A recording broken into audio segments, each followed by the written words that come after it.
Today we have a true star at Coastal Carolina University and in our community. Who is he?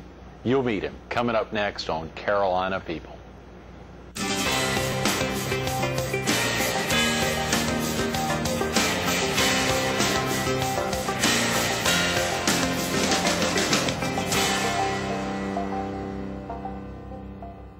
Good morning. Welcome to Carolina People. This morning we're in the Design Center at the Stone Temple in the Industrial Park behind Myrtle Beach Lighting. We're focused on student affairs at Coastal Carolina University, and we're visiting with its dean, the dean of students. Good morning, Dr. Lloyd Holmes. Good morning. Thanks so much for coming in early on a Monday morning. Glad to be here. It is great getting you in. You know, it's amazing. It's kind of early. It is early. It is early. What about this design? Oh, it's wonderful. I wish I could take some of this stuff home with me. It is. It is. It is gorgeous, and it just goes on and on. It keeps going back. They've got a huge warehouse in the back. It's gorgeous in here. Yeah, it's just exceptional. It is. Exceptional. It is. We'll be interested all week long. We got some fascinating guests tomorrow morning. Banana Jack Murphy, Wow. formerly of the radio, now on CW21. He hosts River Talk for the last 10 years. He'll be with us. On Wednesday, we've got a fascinating guest talking about juvenile diabetes research and the Research Foundation there. And then, interestingly, on Thursday, we've got the unofficial historian of Myrtle Beach, Dr. Jack Thompson, who recently got an honorary doctorate from Coastal Carolina University. That's right. Dr. Jack Thompson. On Friday, we've got a fascinating guest, John Palmer, who for 40 years was with NBC News, for 7 years with the Today Show. A very interesting guest, and of course to kick off the week with another doctor, Dr. Lloyd Holmes. That's a big deal. Well, I'm honored to be here. Yeah, it's a great week. You know, of course. Are you originally from the area? The show's Carolina People, and you're obviously living in the Carolinas now, but are you originally from this area? I'm originally from Mississippi. I've been in South Carolina about 2.5 years now. I came in September of '04 from Mississippi. Born and bred there. Born and bred. And you went to school there in Mississippi? Went to school there, went to the University of Mississippi and did all of my degrees at the University of Mississippi, worked there for approximately 12 years. Really? And then I came to Coastal. So you got 3 degrees there and worked there for 12 years prior to coming to Coastal? Certainly did. Wow. Certainly did. And the University of Mississippi's in? University of Mississippi is in Oxford. Okay. Okay. Does it have branches like University of South Carolina or UNC Chapel? It certainly does. There's a medical center in Jackson, Mississippi, so all of our medical professions are there. And then there are 2 satellite branches of the University of Mississippi, one in Tupelo, Mississippi, and one in Olive Branch. Okay. Okay. So it's principally those 4 locations. Certainly. Those 4 locations. Exactly. What's that like being a doctor, Lloyd? I mean, you're Dr. Holmes. Isn't that cool? Well, but you know, I think for me, I think it's very important that I don't allow that to define who I am. I think that quite often we may find that we earn that degree and then that shapes who we are.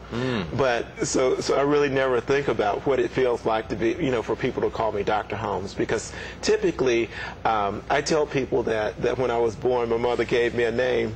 That's who I am, and I've got to define really to people what this doctorate means, and I put forth a whole lot of effort to not let that define who I am. I think I saw the doctorate was in philosophy of educational leadership. That's correct. So that, now, do you encourage students to call you Lloyd, or do you still? I mean, they normally would go by Dr. Holmes. You know, I think that so many students these days see. You know, the doctorate as something that's to be respected, right? That it's earned, and so that title is earned. Right. I never say to a student, you know, you have to call me doctor. Sure. That's not what's important to me. Students just naturally do that. You know, with my staff, I tell my staff to call me by my first name. Sure, the one your mother gave you. The one my mother gave me. I'm proud of it. And it's Lloyd. It's Lloyd. Yeah. My Christian name's not Greg, it's James. But I'm glad they don't call me James. Right? But Lloyd is your first name. Lloyd is my first name, and I'm proud of that name. Right. So. Do you still have family in Mississippi? I do. I'm the only one in South Carolina. Oh, come on. No one's branched out? I packed my bags and moved here. My mom, my brother, and quite a bit of my close family is in Mississippi. Now, of course, my nearest relative is in Atlanta. So really, I'm out here by myself. Yeah. What prompted that move in September '04? You know, after I'd gone to school, all that time, I'd always said that because I wanted to grow personally and professionally, once I completed the doctorate, I was going to move somewhere, wherever the opportunity was. And I applied for a position at the University of Tennessee at Knoxville, applied for a position here, and came here, interviewed at Coastal Carolina University. The first time I had been to South Carolina. Is that right? The for your interview here at Coastal? For my interview at Coastal. And once I came to the campus, just fell in love with the campus. Fell in love with the people, and there were so many opportunities with the campus. So when I was offered the position, I didn't have to hesitate. I told my mom that I was leaving. So you said now.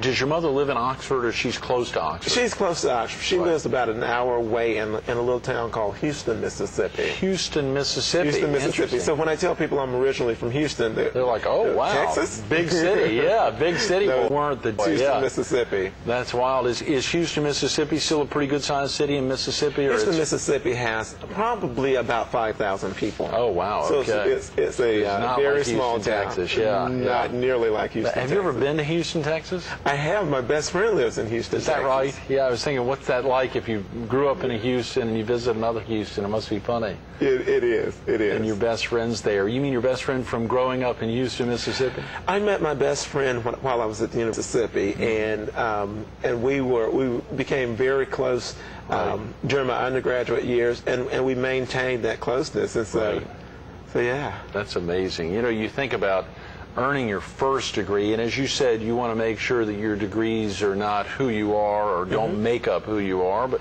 getting your first degree, I think I saw it was in accounting or in accountancy. That's exactly right. Of course, when I started in college, I wanted to be an architect. Really, an architect? I did. It started with an A, so you just went to accounting. Exactly. And and of course, when I was working on this degree in architecture, my freshman year, I was one of these kids who had, been able to sit in the classroom, listen to the teacher, and make an A in the classroom. Oh, come on, you jerk! That's right. You were that kind. I was that kid in elementary, junior high, and high school. Right. And when I got to college, my freshman year, I was having to take physics for this architecture class, for the architecture program. Right. And my first semester, the only thing I studied was physics. Yeah. I got a B in physics and a B in everything else. So I had a 3.0 my first semester. No, yeah. Well, and of course I was just devastated. Yeah, just, sure, all A's. Oh God, my mom's going to see my grades and flip out. Yeah, sure. And then the second semester I was studying nothing but physics. And so I said, I'm not going to do this. I am not going to do it. So I dropped the class, changed my major to accountancy. Well, no, so you needed physics for architecture? For architecture. I am clueless. I would have never gotten through any of that. Could have been an architect or an accountant. Yeah. You have to know how much concrete you need to hold up this 15-story building. So. Good point. That's right. Physics is involved. I love it. Now, in dealing as Dean of Students, do you deal with students about their academic affairs, Dr. Holmes, or do you mind if we call you Lloyd? You're on air at 7 a.m. That's perfect. Mondays, Okay. So we'll have to start with Lloyd. Yeah. I'm not at work, so call me Lloyd. It's a little warm in here, but this place is beautiful, but it is a little hot in here. It's all these fancy lights on. I know. I'm surprised that it's this warm this early in the morning. I know, that's true, on a Monday morning. What about, do you get involved with their academic affairs? Is it principally you're a vehicle, a support mechanism for them, or what exactly does the Dean of Students do at Coastal Carolina? It's very important that as the Dean of Students, that I stay connected with students and stay connected with the campus. Now, primarily, I deal with non-academic issues, but there are times when something academic occurs, and I have to connect with individuals on the academic side of the campus. Right. There are times when students are having academic difficulties where they come to the Dean of Students and expect you to be able to provide them with an answer. So you get involved with the academic people merely in trying to assist students in their needs. So. That's interesting. So it just depends. It depends. It really depends. It depends. One of the great things about the job is you have a job description, but you go to campus and every day your day is different. Every day. Every day, your job is different because you just never, ever know what you're going to encounter with students. That's a great point.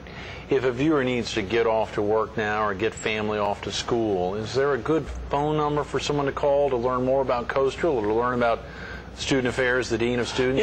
Is there a good website for someone to visit? I would welcome people to contact my office. My number is 843-349-4161. Okay, good. That number again, just in case somebody's trying to find an ink pen. Absolutely, that's right. Good thinking. Thank you. I need to be repeating it, but I'll let you do it. Good. It's 843-349-4161. 4161. Okay. Our website is www.coastal.edu.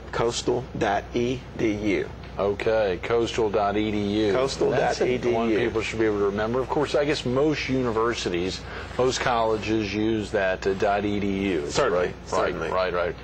And then, of course, I think you mentioned before we started filming, if someone wanted to send you an email, the lholmes@coastal.edu. LHOLMES. That's right, HOLMES. Don't leave out the L. That's right, don't leave the L out. That's exactly right. Either one of them. We got to get that right. Thank you for pointing that out. Well, the great thing is I noticed recently, and I think I saw a picture of you and a group of students at the airport. You all went on a trip. Was it to build a habitat house, I think? I serve as the advisor for this group on campus called STAR, Students Taking Active Responsibility. Good. And that's a volunteer services organization on the campus. And, that group of students, I mean, they're just a phenomenal group. Well, they're doing all types of service projects. One of the things that they did was to help out the Waccamaw Animal Rescue Mission. Good, yeah. Which is warm. Right. They babysit for DSS, and I mean, just quite a few things. Well, one of the things that they did back in December was to go to North Fort Myers, Florida, to do a habitat build down there. So we were down there for about a week during the Christmas holidays. Building a Habitat for Humanity Building Habitat for Humanity homes down there. We worked on 3 homes while there. Really? And so typically that group will plan an in-country trip, and then we'll plan an out-of-the-country trip. Well, during spring break, for 10 days, we went to Chile. Chile. Let me pronounce it correctly. That's right. Chile. I just think keep saying Chile. Good on dogs. That's right. Yeah.